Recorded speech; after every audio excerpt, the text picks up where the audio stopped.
Bismillahirrahmanirrahim. Assalamualaikum warahmatullahi wabarakatuh. Ini yang di hadapan saya ini semuanya ada 5 unsur. Unsur yang pertama adalah santri, karena memang IBS, Indonesia bahagiakan santri. Kalau ABS, Abdul Somad bahagiakan santri. Tapi kita tidak bawa person, bukan Abdul Somad, bukan Habib Rifki, bukan To'yah, bukan Puang, tapi kita bawa nama bangsa besar kita, Indonesia. Jadi Indonesia ingin membahagiakan santri. Inilah santri-santri yang sedang ada di hadapan saya ini. Inilah yang akan menjadi calon pemimpin masa depan Indonesia. Kalau mau melihat Indonesia masa lalu, lihatlah pejuang-pejuang kita. Tapi kalau mau melihat Indonesia masa depan, lihatlah santri-santri. Sekarang ini saya rasa-rasanya sedang memberikan pembekalan kepada calon-calon gubernur Indonesia. Di hadapan saya ini ada calon gubernur, calon bupati, calon camat, calon lurah, calon RT, calon RW. Jadi kalau melihat masa lalu mungkin orang sedih, kecewa, sakit hati, down, tidak semangat. Tapi saya tidak pernah melihat masa lalu. Yang lalu biar berlalu. Yang saya lihat ini adalah masa depan. Idza waqa'at ala ahadikumul qiyamah, kalau kamu sudah mau mati, wa fi yadihi fasilah, di tanganmu ada anak bibit korma, ditanam atau dibiarkan? Sudah mau mati, ngapain nanam korma? Walaupun sudah mau mati, di tanganmu ada bibit korma, falyughrisha, tanamkan. Walaupun setelah menanam itu kita mati, karena walaupun kita tidak sempat bernaung di bawah daunnya yang rimbun, tidak sempat menikmati manis buahnya, insya Allah dia sebagai amal jariyah, insya Allah. Jadi yang di hadapan saya ini adalah bibit-bibit korma yang akan manis di masa akan datang, yang akan menjadi penaung negara kesatuan Republik Indonesia. Kalau anak muda sekarang narkoba, ganja, sabu-sabu, pil anjing gila, lem kambing, apa yang mau diharapkan ke depan? Kalau anak muda sekarang geng motor, pacaran, LGBT, nauzubillah, mudah-mudahan Allah menyelamatkan anak-anakku sekalian. Jadi kalau ada orang yang meragukan masa depan Indonesia, bagaimana Indonesia ke depan, jangan-jangan Indonesia ini bubar, jangan-jangan Indonesia ini dijajah, jangan-jangan Indonesia ini tidak punya pemimpin lagi, kalian salah. Indonesia punya pemimpin. Datanglah di IBS, Indonesia bahagiakan santri. Kami punya calon-calon pemimpin masa depan Indonesia, insya Allah. Dulu kita dijajah Belanda, habis Belanda datang Jepang, dibom Hiroshima Nagasaki, selesai datang PKI, selesai PKI datang sabu-sabu, datang drama Korea, datang kabikaci kabigam coach hocho tahe, datang WhatsApp, datang Instagram, Telegram, miligram, kilogram, datang Facebook. Hancur anak-anak muda kita ini, dirusak dengan YouTube, dirusak dengan internet. Tapi jangan lupa, orang tahu Monzalan itu dari internet. Saudara saya yang ada di Halmahera, di Tidore, di Ternate, itu kenal Ustaz Abdul Somad dari www.youtube.com. Bismillahirrahmanirrahim. Assalamualaikum warahmatullahi wabarakatuh. Alhamdulillah, salatu wassalamu ala rasulillah Sayyidina Muhammad ibn Abdullah wa ala alihi wa ashabihi wa mawalah maba'ad. Anda hamba pilihan Allah. Husnudon kami, Anda adalah orang yang akan dimudahkan oleh Allah dalam bermacam-macam kebaikan. Di antaranya adalah kebaikan yang bisa Anda lakukan dengan harta Anda. Jika Anda sempit rezeki, semoga Allah lapangkan rezeki Anda. Ya sudah. youtube.com. Saya yang ada di Halmahera, di Tidore, di Ternate, itu kenal Ustaz Abdul Somad dari www.youtube.com. Jadi internet ini seperti pisau. Adik-adik bisa jahat dari internet, bisa jadi psikopat, bisa jadi pembunuh. Tapi dari internet juga dia bisa belajar bahasa Inggris, belajar bahasa Arab, bagaimana listening, mendengarkan omongan, bagaimana makharijul huruf, ingin jadi qari, jadi imam, bisa meniru Syekh Abdurrahman Sudais, bisa mendengarkan suara Syekh Mu'aikli, bisa mendengarkan suara Syekh Affasi. Maka internet ini juga bisa positif, sama seperti pisau. Kalau pisau ini dipegang anak bayi umur 5 tahun, dipotongkannya ke leher, ke nadi, mati. Tapi kalau pisau ini dipegang orang berakal, dipotongkannya ke ayam, itulah ayam yang kita makan tadi. Dipotongkannya ke kambing, itulah sup kambing yang kita makan tadi. Jadi jangan salahkan pisaunya, karena pisau benda mati. Salahkan orang yang memegang pisau. Jadi adik-adik santri sekalian, manfaatkan waktu kalian sekarang sedang berada di golden age, golden emas, age, usia. Sekarang kalian sedang berada di usia emas. Sekarang kalian ingat-ingat, dengar-dengar sedikit bisa jadi ingat, hafal. Manfaatkan usia emas ini untuk menghafal Al-Quran. SMP 3 tahun, SMA 3 tahun, 5 juz, 5 juz, 5 juz, 15, 5 juz, 5 juz, 5 juz, 30 juz. Tamat SMA, khatam 30 juz. Amin. Amin. Untuk apa ngapal Quran kalau nggak bisa bahasa Arab? Belajar bahasa Arab, nahwu, sharaf, belajar qawaid, belajar conversation, muhadatsah, ngomong bahasa Arab. Untuk apa sekedar bisa baca kitab nggak hafal Quran? Santri-santri bisa dua-duanya, bahasa Arab bisa, baca kitab bisa, ngomong Arab bisa, bahasa Al-Quran dan menghafal Al-Quran, sehingga tidak ada. Untuk apa kalau cuma bahasa Arab, baca kitab, nggak punya keterampilan? Apalagi santri-santri yang ada di Ternate. Kalau di tempat saya di Pekanbaru itu kalau mau ke laut 7 jam dulu naik mobil. Di sini buka mata langsung laut. Kalian bisa jadi penyelam, kalian bisa jadi perenang. Tempat saya kalau mau berenang, kolam renang 50.000 1 jam. Di sini berenang kan sampai pagi sore gratis. Masuk ke laut. Hati-hati dimakan hiu. Airnya bening, jernih. Jadi tidak ada halangan apapun santri mau jadi atlet, mau jadi angkatan laut, mau jadi angkatan udara. Ini anak saya ini Pak Ustadz bawaannya mau berenang aja, angkatan laut. Ini suka main layang-layang, angkatan udara. Kemana-mana bawa sempritan, 2 kemungkinan, jadi wasit bola atau polisi. Kemana-mana bawa martil, 2 kemungkinan, hakim konstitusi atau tukang. Kemana-mana bawa jarum suntik, 2 kemungkinan, dokter spesialis atau pecandu narkoba. Nah jadi dari sekarang mulai latih diri. Saya nih Ustadz nggak bisa baca Quran, bisa ngapal Quran, bisa ngomong Arab dikit-dikit bisa, tapi nggak bisa komunikasi. Kalau udah ngeliat orang banyak menggigil, bahan hilang. Dilatih, latih ngomong. Ada handphone, latih ngomong. Kalau ngomong depan orang banyak mungkin grogi, tapi ngomong depan handphone hidupkan. Hai guys, apa kabar kamu hari ini? Dunia berubah, Ternate berubah, yang tidak berubah itu satu, rasa aku ke kamu.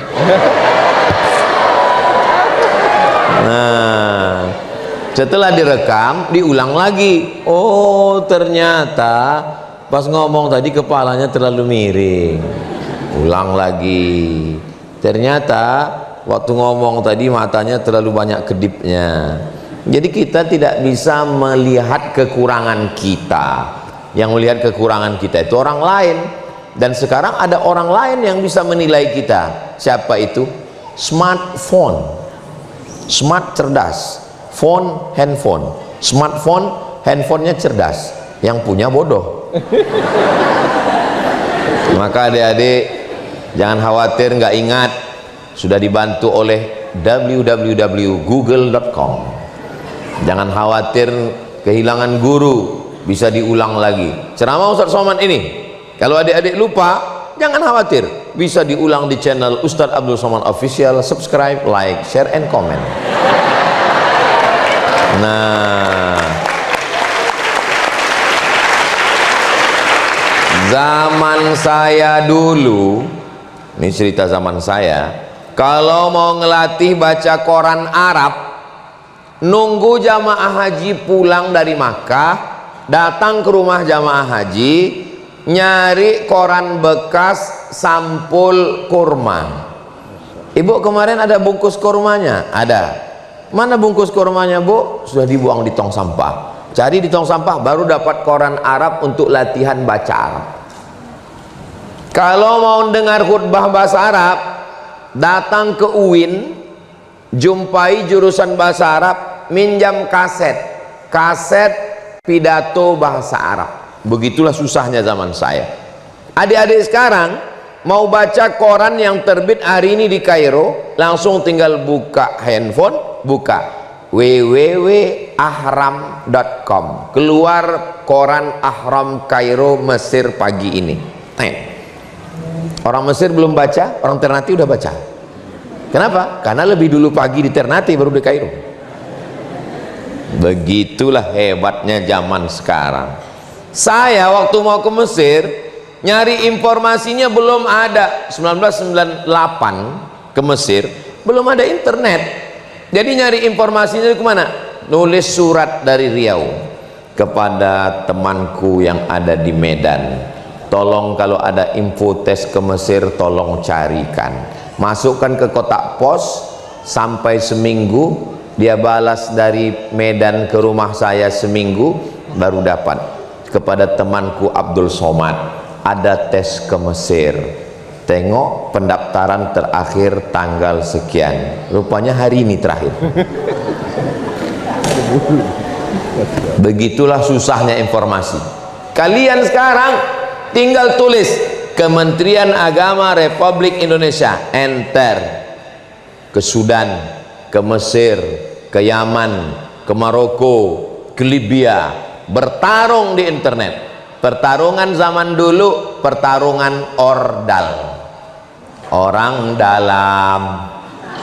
Kalau nggak ada orang dalam, nggak dapat info. Pertarungan kalian sekarang otak. Sekarang siapapun bisa bertarung untuk ke Mesir. Kenapa? Tesnya online. Saingan banyak, Pak Ustadz. Iya, sebanyak apapun saingan, kalau kita bersaing dengan otak. Berapa hafalan Quran? Berapa nahmunya? Berapa TOEFL-nya? TOEFL, Test of Arabic Foreign Language. Maka insya Allah. Jadi adik-adik, mumpung kesempatan masih ada, badan masih sehat, ingatan masih kuat, jangan tergoda dengan, terakhir saya baca tulisan, pelajar yang pacaran tingkat stresnya lebih tinggi. Pagi lihat WA, sayang udah makan. Kalau dia nggak balas, stres. Siang nggak ada balas, stres. Tingkat stresnya tinggi. Sedangkan kalian fokus saja belajar bahasa Arab. Iya Pak Ustadz, tapi saya kan manusia juga. Walaupun saya tinggal di pondok, kemarin waktu liburan kan ketemu dengan teman, dengan kawan. Ya tapi kan udah 3 bulan yang lalu. Iya, tapi bayangannya nggak lepas dari sampai sekarang. Hilangkan semua pakai ayat kursi. Nggak mempan juga, antukkan kepala ke kursi. Hilangkan dengan hafalan tasrif mahfuzat, man jadda wajada man sara ala darbi wasala man sabara zafira. Nggak juga hilang, pakai tasrif. Zahaba zahaba zahabu zahabat zahabat zahabna zahabta zahabtum zahabtum zahabti zahabtum zahabtuna zahabtu zahabna. Ya zahabu ya zahabani ya zahabuna tadhahabu tadhahabani tadhabna. Ya tadhahabu tadhabani tadhabuna tadhabina tadhabani tadhabna adhabuna dhahabu. Zahaba yadhahabu zahaban zahibun madhubun idhab la tadhab madhabun madhabun midhabun. Enggak juga hilang, masuk ke laut. Jadi kalian fokus belajar sekarang, pelajaran kalian banyak, nahwu, sharaf, balaghah, ma'ani, bayan, mantik, fikih, usul fikih, qawaidul fikih, tafsir, ulumul Quran, hadis, mustalah hadis, rijalul hadis, tajwid, arud qawafi, hafalan Quran, ikut lagi fisika, kimia, biologi, matematika, bahasa Inggris, bahasa Indonesia, ada lagi belajar bahasa asing yang lain, pramuka lagi, olahraga lagi, silat lagi, jogging lagi. Isi semua waktu ini, jangan sampai ada yang kosong. Gimana santri-santri? Siap? Takbir. Masya Allah, dari bunyi takbirnya kelihatan sudah makan. Nah, santrinya udah selesai. Sekarang 5 unsur. Unsur yang kedua adalah orang tua. Kok orang hutan? Orang tua. Santri sudah dididik dengan pendidikan agama, pakai celana panjang, pakai sarung. Jangan orang tuanya di rumah pakai celana pendek, hitam-hitam si tampuk manggis, sudahlah hitam lutut bekudis.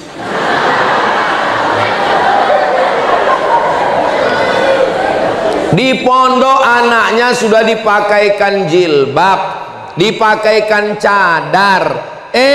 Anak libur pulang di rumah, orang tuanya pakai baju you can see, you kamu can bisa si melihat ketiak saya.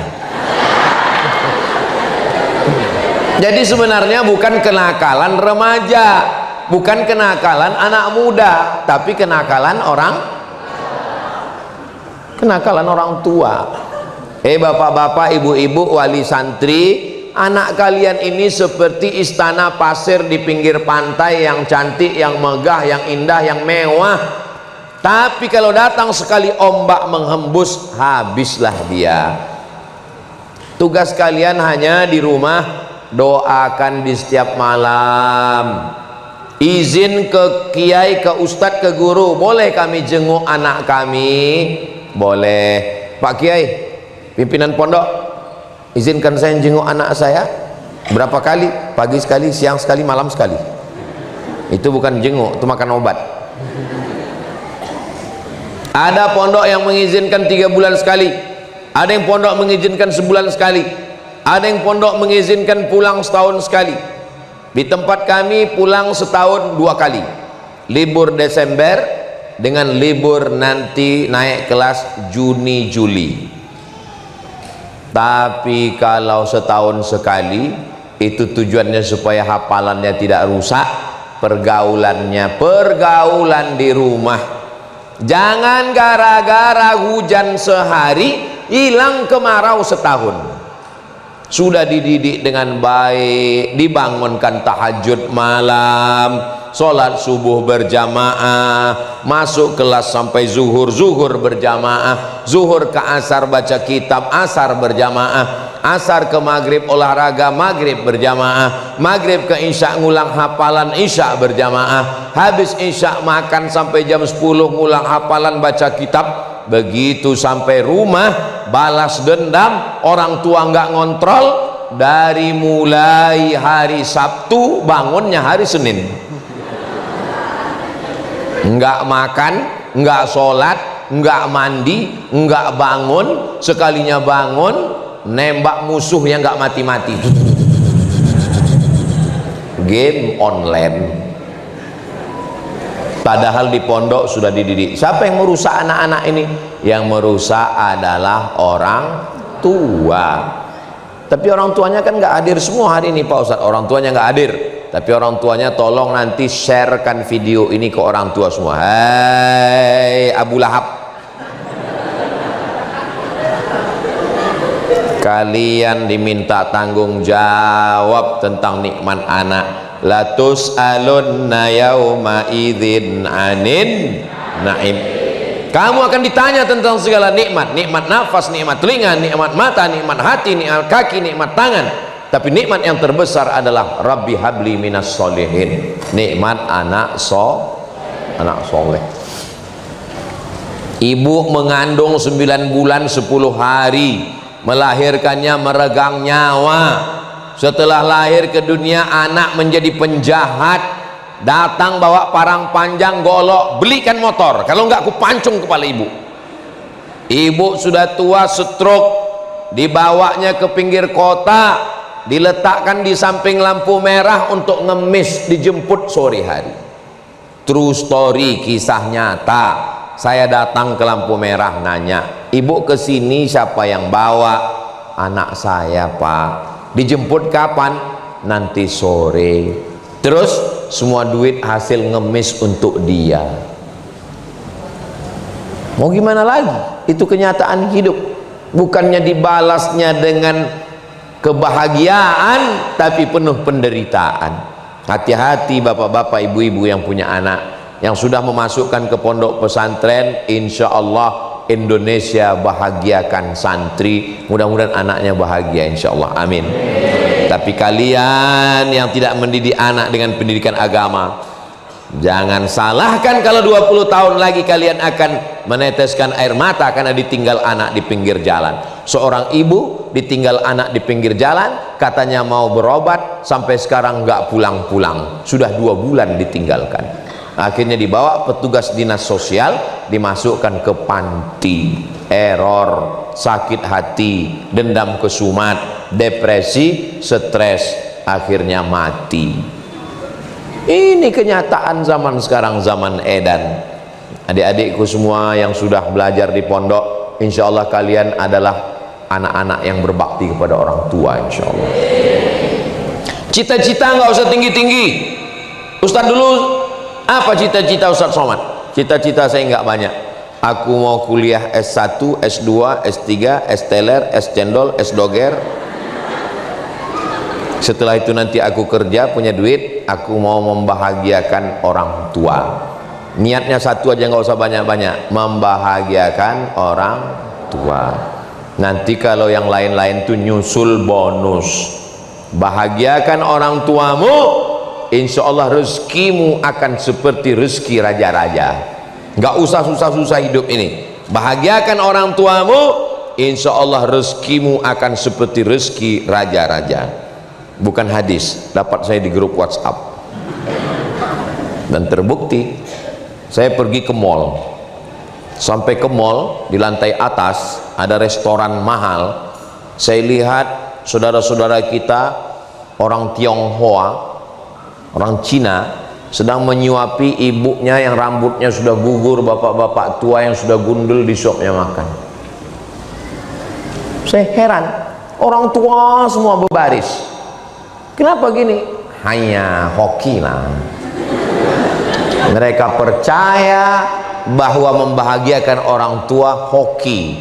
Hoki itu penyebab datangnya rezeki. Lama saya tertegun, pantaslah rezeki mereka lancar. Rupanya mereka membahagiakan orang tua. Yang punya ajaran siapa? Kita. Yang mengamalkan siapa? Saudara kita, sebangsa walaupun beda agama. Ternyata Allah Subhanahu wa taala berjanji, kalau kau bahagiakan orang tuamu, kau akan bahagia. Allah itu innaka la tukhliful mi'ad. Allah tidak pernah ingkar janji. Jadi kalau mau bahagia, bahagiakan orang tua. Orang tua yang ada sekarang, kalau kalian mau bahagia di hari tua kalian, didik anak dengan pendidikan agama. Orang tuanya sudah saya ceramahi melalui online. Anak-anaknya sudah diceramahi melalui offline. Yang ketiga, ada orang tua yang tidak melahirkan kalian. Kalian tidak pernah nginap di rahimnya. Kalian tidak dilahirkan dari perutnya. Kalian bukan anaknya, tapi mereka sayang sama kalian. Tiap bulan disisihkannya gajinya, dikirimkannya untuk beli beras kalian, dikirimkannya transfer untuk gaji guru kalian, dikirimkannya untuk beli pakaian kalian, dikirimkannya untuk beli minyak goreng, listrik dan air keran. Siapa mereka?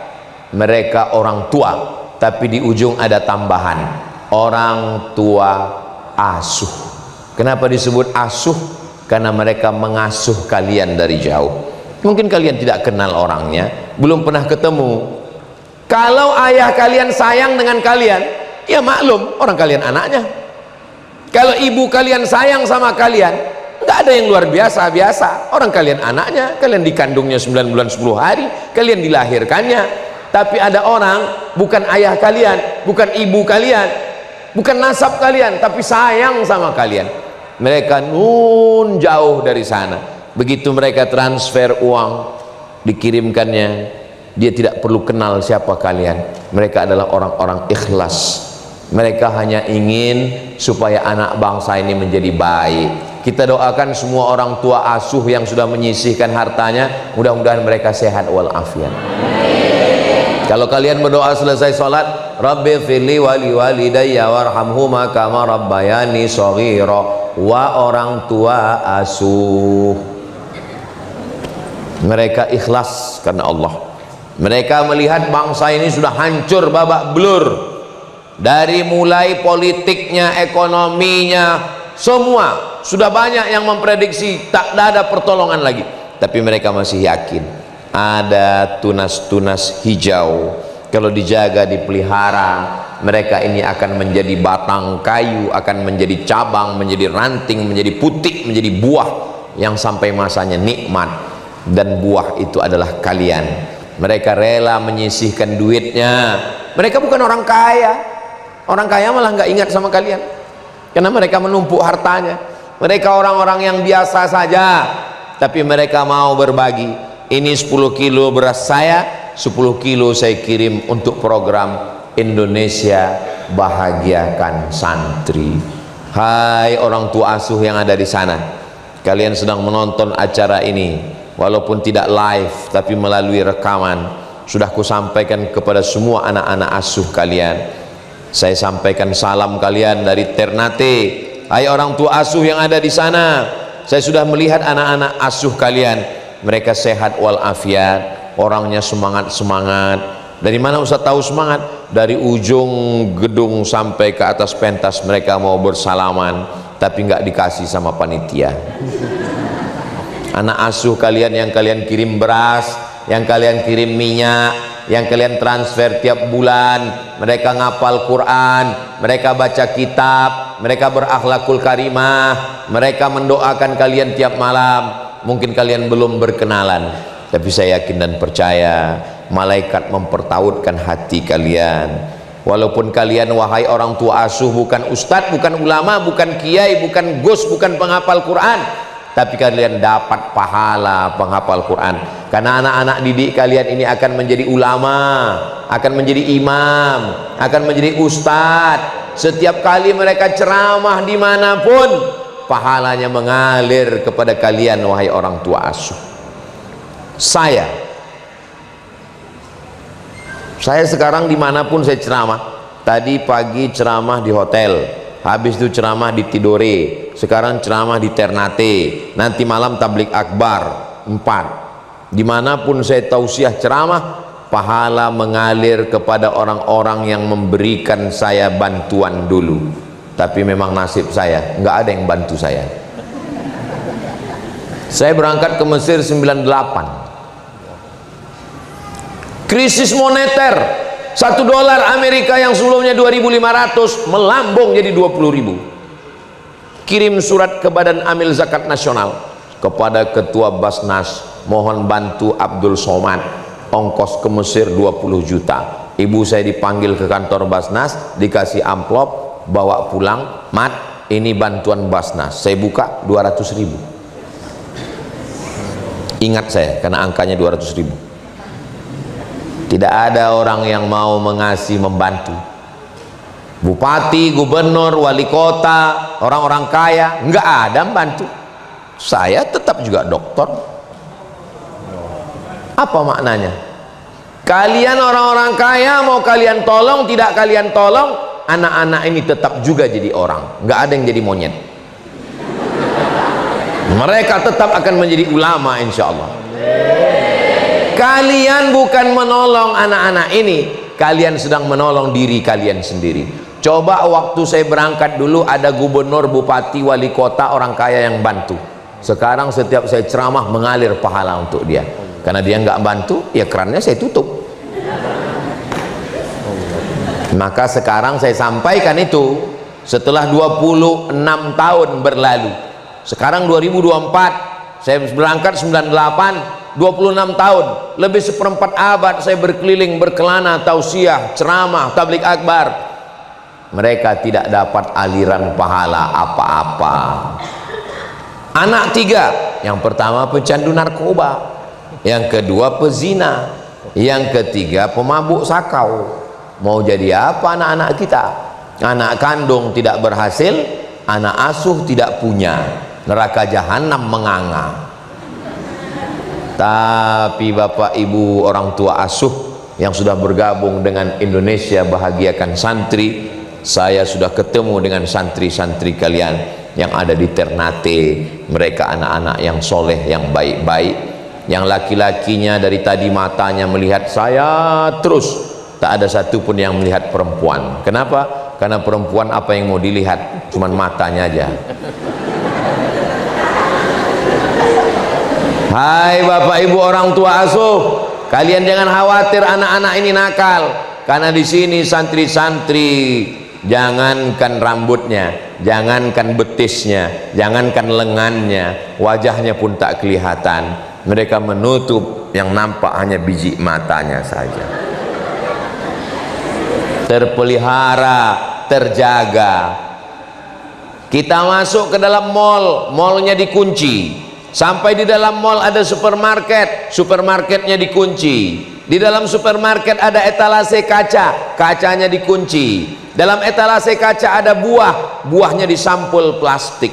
Itulah buah yang dicari-cari orang. Adapun buah yang dibuka di pinggir jalan, kena debu, kena panas, kena kuman, kena bakteri, tidak akan dibeli orang. Yang dicari orang adalah buah yang ada di dalam mall, harganya mahal. Kenapa? Karena dia terjaga dan terpelihara. Faham?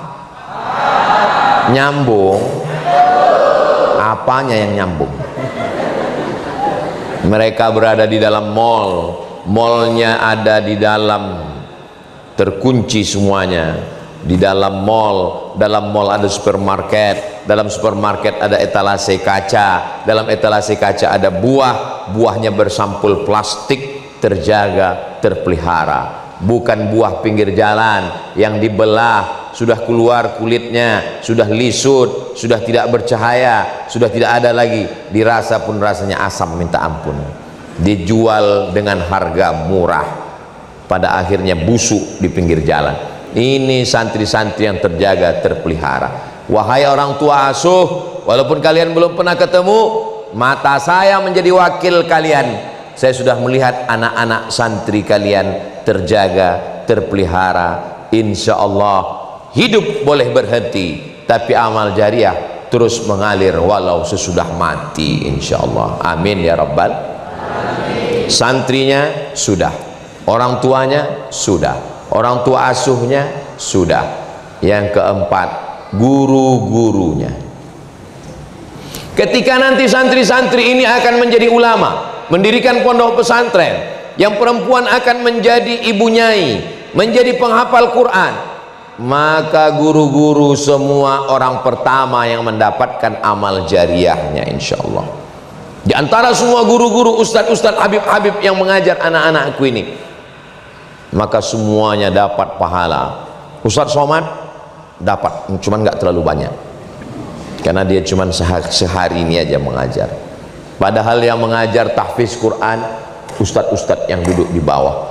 Padahal yang mengajarkan anakmu memakai cadar, menutup aurat, menjaga diri, menjaga lisan, menjaga pandangan adalah ustazah-ustazah.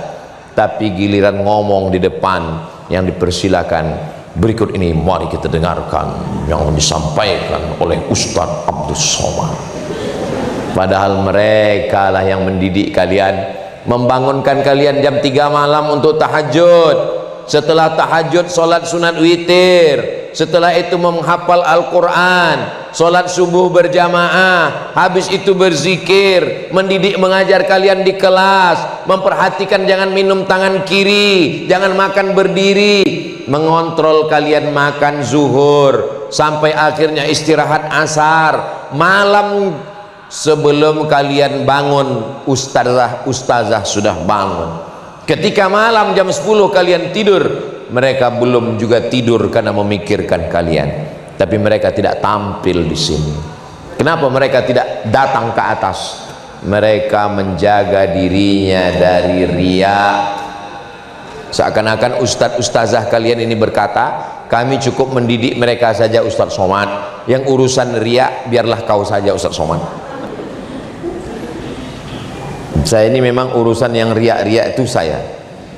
Mereka yang bangun pondok, mereka yang didik anak, mereka yang menyekolahkan anak, mereka yang ngasih makan. Pas giliran wisuda, berikut ini penyerahan ijazah dan wisuda oleh Ustadz Abdul Somad. Dalam hati saya, yang bagian riak-riak kalian kasih ke aku aja semuanya. Mereka yang bebaskan tanah, mereka yang bangun masjid. Pas giliran peresmian, pengguntingan pita dan pemencetan tombol peresmian masjid oleh Ustadz Abdul Somad.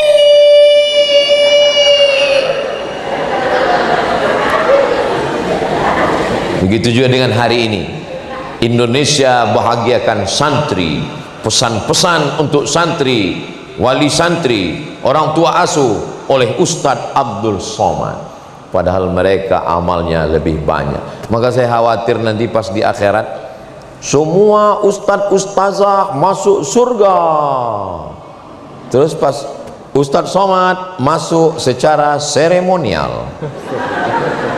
Tapi saya yakin dan percaya, saya, Puang, Tokyah, kami masuk surga berkat doa-doa kalian semua. Jadi memang kami sudah bagi-bagi tugas.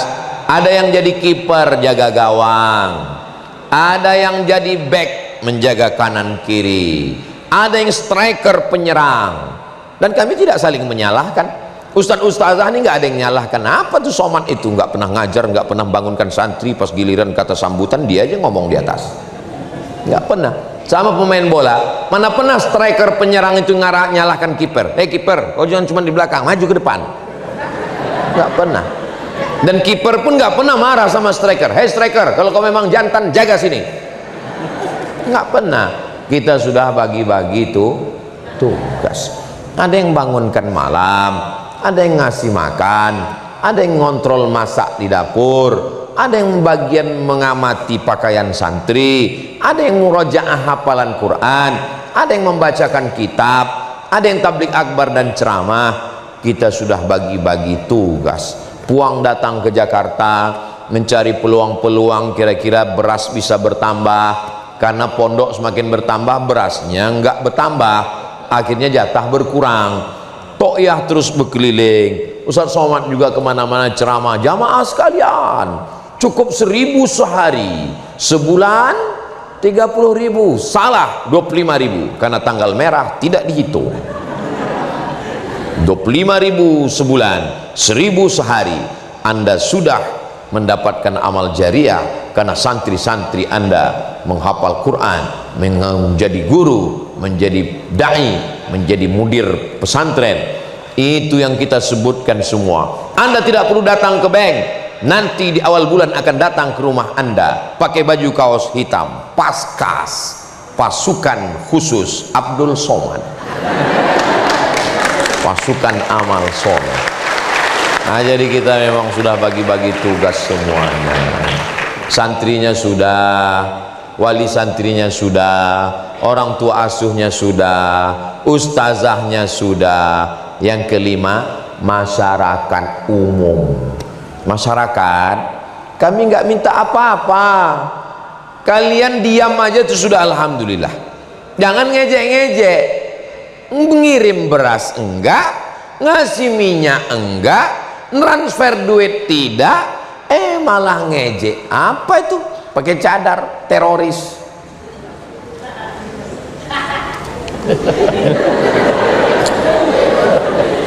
Kalian masyarakat, kalau bisa bantu-bantu, kalau tidak bisa bantu, jangan ejek, jangan olok. Bercadar ini ajaran Islam. Banyak hadis-hadis tentang bercadar, berniqab, menjaga aurat. Saya sarankan mahasiswi-mahasiswi di kampus, kalian bagus pakai cadar. Kenapa? Karena kalau kalian nggak pakai cadar, itu dosen-dosen banyak yang lupa istrinya di rumah. Setiap ngajar matanya mau ke situ. Begitu juga dengan laki-laki. Kalau perempuan itu menutup auratnya, maka sekali, dua, tiga kali pandang, setan tidak bisa menggoda dia. Gimana setan mau menggoda? Coba kalau perempuan itu terbuka auratnya, kata setan, lihat betisnya, lihat kakinya. Kalau pakai cadar, apa yang mau dilihat? Kata setan, lihat matanya. Kata setan, iya juga ya, nggak bisa ya setan. Setan kehabisan jurus. Perempuan dalam Islam itu menutup wajahnya bukan untuk melindungi dirinya, tapi dia untuk melindungi suami kalian yang buaya darat. Semua yang di air itu baik, tapi kalau sudah naik ke darat jadi jahat. Contohnya lintah darat. Satu lagi buaya. Itu banyak ngaku. Maka masyarakat jangan ngejek. Apa tuh tinggal di pesantren, dalam penjara? Kau kan masyarakat, kau kan punya anak, kau kan punya istri, kau punya anak perempuan. Kira-kira kalau anak-anak tinggal di pondok, tidak narkoba, tidak LGBT, tidak geng motor, tidak ngebut, tidak garong, tidak jahat, apakah saudara kita yang berbeda agama itu terganggu? Tidak. Apapun agama aja di Indonesia, dengan pondok pesantren ini, wa ma arsalnaka illa rahmatan lil alamin. Tidak ada anak pesantren mengganggu orang berbeda agama, karena di dalam Islam diajarkan, la yanhakumullahu 'anil ladzina lam yuqatilukum fid din wa lam yukhrijukum min diyarikum. Kalau mereka tidak mengusir kamu, tidak memerangi kamu, antabarruhum, boleh berbuat baik, wa tuqsitu ilaihim, bersikap adil. Dalam Islam kita tidak diajarkan untuk mengganggu agama orang.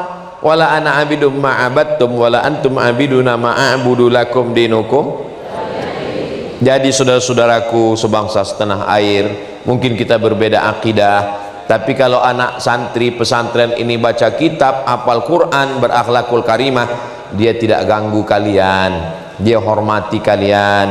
Ini saudara kami memang bukan seagama, bukan seakidah, tapi saudara kami sebangsa setanah air. Kalau ini saudara kami se-Islam, kami diikat dengan la ilaha illallah.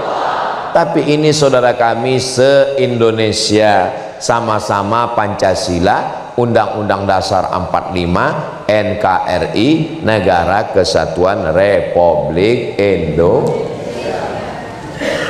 Apa yang disampaikan Ustadz Somad tadi bersama IBS Indonesia Bahagiakan Santri? Ada 5 unsur. Apa aja yang 5? Aku nggak ingat lagi. Santri, wali santri, orang tua asuh, guru, masyarakat. Kalau kita bersama, maka kita bisa berkarya. Kita tidak sama. Ada yang kurus kecil, ada yang gemuk pendek, ada yang tinggi semampai. Semua kita bekerja sama. Justru karena berbeda inilah kita bisa bersama. Bayangkan kalau jari ini jempol semua, gimana kita bisa bekerja sama? Di balik kekurangan ada kelebihan. Memang kelingking ini punya kekurangan, dia kecil, tapi dia punya kelebihan. Apa kelebihannya? Dia bisa ngupil. Coba kalau jari ini jempol semua, nggak kuat. Yang ketawanya nyusul baru ngupil. Jadi di balik kelemahan kita ada kelebihan-kelebihan. Melihat orang jangan lihat kekurangannya, melihat diri lihat kekurangan kita. Kalau lihat orang lihat kelebihannya. Kalau melihat kebaikan lihat kebaikan orang. Kalau lihat kejahatan lihat kejahatan kita. Lupakan kebaikan kita, ingat kebaikan orang. Ingat-ingat kejahatan kita, lupakan kejahatan orang. Karena kalau kita lihat kebaikan kita, muncul sombong, angkuh. Kenal dengan si anu yang profesor doktor itu? Dia dokter itu kan karena saya ngirim beras dulu. Coba kalau nggak saya ikut program IBS, sudah mati kelaparan dia. Transfer, lupakan. Saya alhamdulillah Ustaz Somad untuk program Indonesia Bahagiakan Santri, begitu saya transfer saya lupakan, saya transfer saya lupakan. Berapa Bapak transfer? 2.000 perak Pak. Saudaraku yang dimuliakan Allah Subhanahu wa taala, tadi saya mulai jam 1, sekarang sudah jam 2. Jadi di mana-mana saya ngomong memang 1 jam. Baik duduk maupun berdiri sama. Baik minumannya 600 ml, apalagi kecil-kecil seperti ini. Itulah yang dapat saya sampaikan. Saya ucapkan selamat untuk santri-santri, selamat untuk orang tua asuh, selamat untuk guru-guru, ustadz ustazah, selamat untuk masyarakat. Program IBS ini kita support, kita bantu dengan harta, dengan lisan, dengan nyawa, dengan sikap.